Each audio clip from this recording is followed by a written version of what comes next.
I was thinking about Joseph.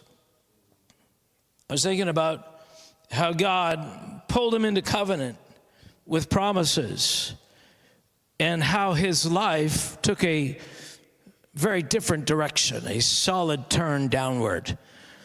And he's got these dreams, he's got favor with his father, he's treated in an unconventional way, and God's saying to him, hey, I want to use you for greater things, even greater than your brothers, even greater than your mom and dad. He's like, all right, I'm in.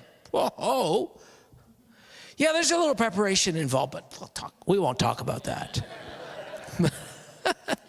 So that's the reality. So he's here at this place in his life. God says, here's the promise. This is what I want to do with you. And you're like, all right. And then once the training begins, that's when we begin to balk, because that's when we realize we have invisible conditions written on our contract. But the promise hasn't changed. What he's trying to take you into, which begins with eternity and works backward, okay, those things haven't changed. The question is, can you get through the training in time to realize the promise?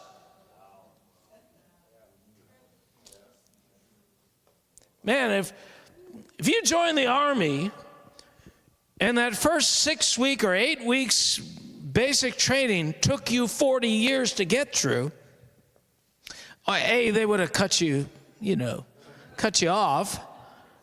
But in the kingdom of heaven, we're not cut off. We could stay in basic training for 40 years.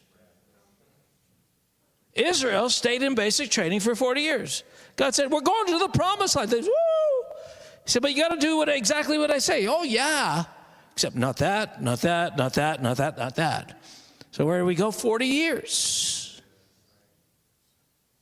Can happen? Oh, happens every day. So right today, this is what we want to do. God, give me a heart to embrace the training. Give me a heart to realize this is not people in my life. This is not the circumstances of my life. This is the potter and the clay.